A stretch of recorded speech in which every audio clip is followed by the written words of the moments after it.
Lord be with you all. A reading from the Holy Gospel according to Luke. Some Sadducees, those who deny that there is a resurrection, came forward and put this question to Jesus, saying, "Teacher, Moses wrote for us, if someone's brother dies leaving a wife but no child, his brother must take the wife and raise up descendants for his brother. Now there were 7 brothers. The first married a woman but died childless. Then the second and the third married her, and likewise all the 7 died childless. Finally the woman also died. Now at the resurrection, whose wife will that woman be? For all 7 had been married to her." Jesus said to them, "The children of this age marry and remarry, but those who are deemed worthy to attain to the coming age and to the resurrection of the dead neither marry nor are given in marriage. They can no longer die, for they are like angels. And they are the children of God because they are the ones who will rise.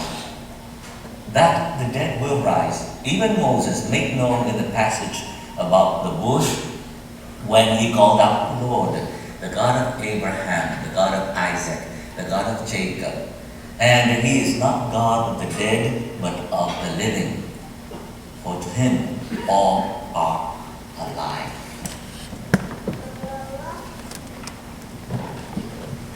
The Gospel of the Lord. Praise to you, Lord.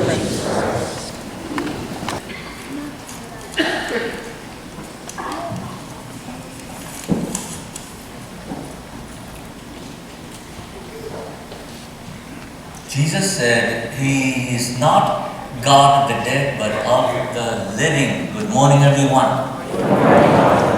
If you recall, last week I gave you an assignment, some homework to do. I asked, this week you bring to our church one of those non-Catholics. Have you done that? I even, promised to pay you my monthly salary. And if you have not done that, next week bring a baby instead. If you don't have any baby, you can, borrow some or make some. Not the teenagers, okay? All right. Now the question was that last week was, are we all Catholics? I hope we're all Catholics here. If you're not, welcome. How Catholic are we? What does that question mean? It means that do we truly live out our Catholic teaching, moral teaching? That was the question. And then I raised the question, how much will you pay to save a life? That was the question. Last week I raised a lot of questions. Since many of us do not recall what I preached last week, so this week I will deliver a very boring homily to all of you. I would say it is semi-boring. Today I will be semi-professorial, like in the college. Now today, if you do not follow, do you remember the homily last week? Please read the bulletin. Now, it comes to a moment in time right now. In 2 more days, we will see where the country will be going, which direction. And it's going to be a country with the culture of life, or we are entering into an epoch of misery. So I'm going to do something serious here. I'll be like a professor. Let's talk about the reality of life. There was once a professor, very prestigious, who worked in a medical school. And he once posed a question to his students, a medical ethic question. And he presented to the students this case and asked for their consultation or their opinion. Now, the case is, there is a family history. There's a family history of this person. The father has syphilis, the mother has TB. They have already have had 4 children. The first is blind, the second has died, the third is deaf, The fourth has TB. Now the mother is pregnant again. And the parents come to you for advice, to the students for advice, and they are willing to have an abortion. If you decide they should, they will have an abortion. What would you say? So the students start to argue and debate among each other. No consensus. The professor divided them into groups, small groups, and asked for them, once again, consultation. As they gather back, and with a consensus, they said that abortion is the best option. Congratulations, the professor said. You have just taken the life of Beethoven. You know who he is? Symphony number 9. Imagine that. Imagine that. You remember Saint Teresa Lisieux? She is number 8 child in the family. Doctor of the church. How about the very first doctor of the church, woman doctor of the church, Saint Catherine of Siena. Well, she had 25 brothers and sisters. She was a last one. Amazing. Well, during that time, they make a lot of babies right now. Reasons why? We ask ourselves the question, why are children aborted? The Alan Macker Institute, the research branch of Planned Parenthood, state this. The reasons here are this. 1% of victims of incest or rape, 1% only, 1% had fetal abnormalities, 4% had doctors who said their health would worsen if they continued the pregnancy. And 50% said that they didn't want to be a single parent or they had a problem with current relationships. If you have a problem, come to us. I'll take care of you. We'll take care of you. No problem. Mother and child have done that throughout my 29, 30 years in the ministry. 66% said that they could not afford the child. Come, we afford it for you. 75% said the child would interfere with their lives. Inconvenience, 75%. These are the reasons, and you can find this statistic in the book called Sanctity Applied by Charles Swindoll, page 12. Now, the reality is this. Okay, let's take a look at the reality. How many children are aborted every year? Do you remember World War II? It took 6 years here in Europe, and then in Europe, it took 8 years with Japan, 8 years. But it took only 50 million casualties during World War II. Worldwide, every year, 55 million unborn children are killed every year. Around the world, every day, 150,685 children are killed by abortion. Every day. Every hour, 6,278. Every minute, 105. Those are the reported cases. There are not a lot of cases they do. You go to Vietnam, you see, they do just like you have Starbucks, and next to Starbucks you have somewhere, okay, just have an abortion right there. It's just terrible. If you are an American citizen, as I am an American citizen, no doubt we have to be interested in this boring statistic. But let's take a look at the statistic. Let me break it down, abortions down to the national USA statistic. Every year we kill 1,600,000 babies. Per day, every day, 4,383 children. Every hour, 183 babies are slaughtered. Every minute, 3. So by the time I finish this homily, probably 40 babies have been killed. And by the time we finish this mass, 183 babies are slaughtered. You recall a man by the name of Muller. He's a Protestant minister. He was a supporter of Adolf Hitler. But then he changed his mind.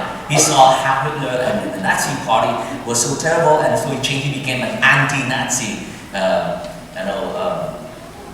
promoter. He was against Nazi. And he wrote this. In Germany, they first came for the communists, and I did not speak up because I wasn't a communist.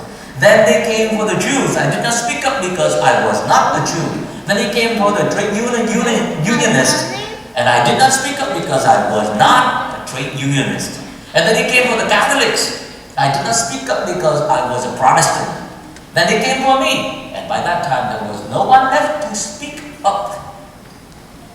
Wow, I used to be a feminist. You are also all of us, including all the presidential candidates, president, whoever.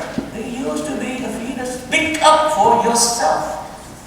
When are we going to do this? When will we speak up? Let's take a look at the statistic of religion. Okay, this is not about women, and this is not about politics. This is about life or death. Now, the statistic is this. Religion in this country, women identify themselves as Protestants, obtain 43% of all abortion in the US.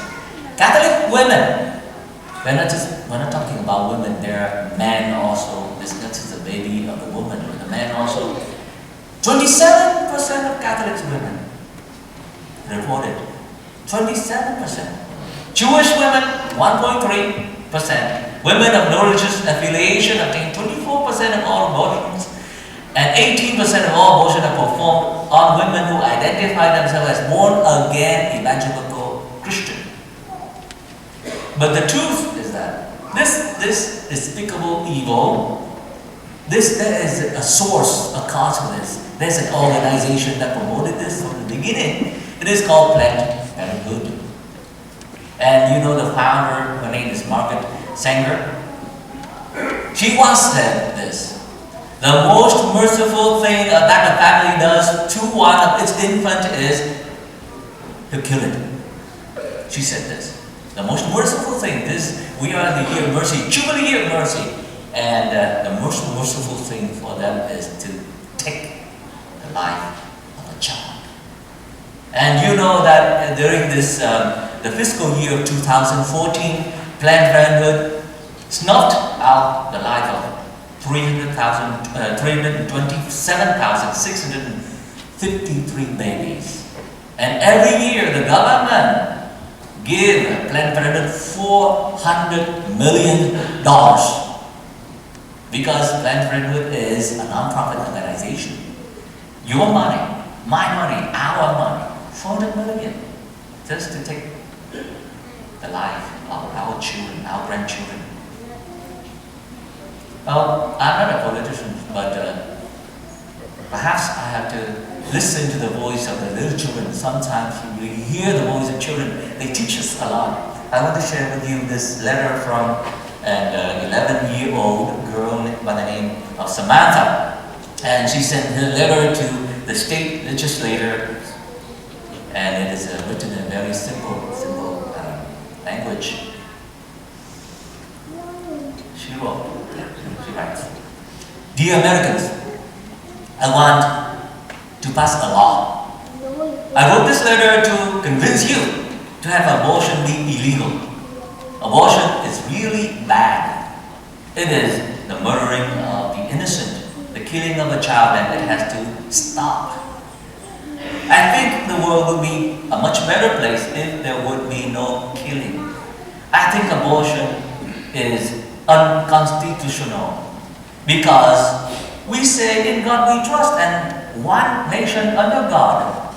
One of God's 10 commandments are, thou shalt not kill. If you believe in God like I do, then you should believe like I do. Think, what would a sin-free and abortion-free world be like? Ask yourself and think hard. All of the babies being killed haven't sinned yet. Think of all the moms that walked out of the abortion room sobbing because they realized what they had done. They have just killed or have just murdered their first and maybe their only child. I might be small, but I can make a big difference if I try." Signed, Samantha, 6th grade, 11 years old. In today's greetings, we hear the children, the 7 sons and the Maccabees, in the book of Maccabees, they died for their faith. And we are not asked to be tortured or to be fried alive in a boiling cauldron or to be torn limb to limb. We are asked to be who we are. Just to say, it's not just about comprehension of our faith or just expression of our faith by saying, I believe in God. It is the manifestation of our faith. we are asked to do one thing, just one vote. In this country, we have 70 million Catholics. 70 million Catholics. Suppose each Catholic just ask another Catholic, okay, please vote for the baby, save one life. We change the world. Jesus today said, God is the God of the living, not of the dead. Let us choose Jesus Christ. Let us choose life. Amen.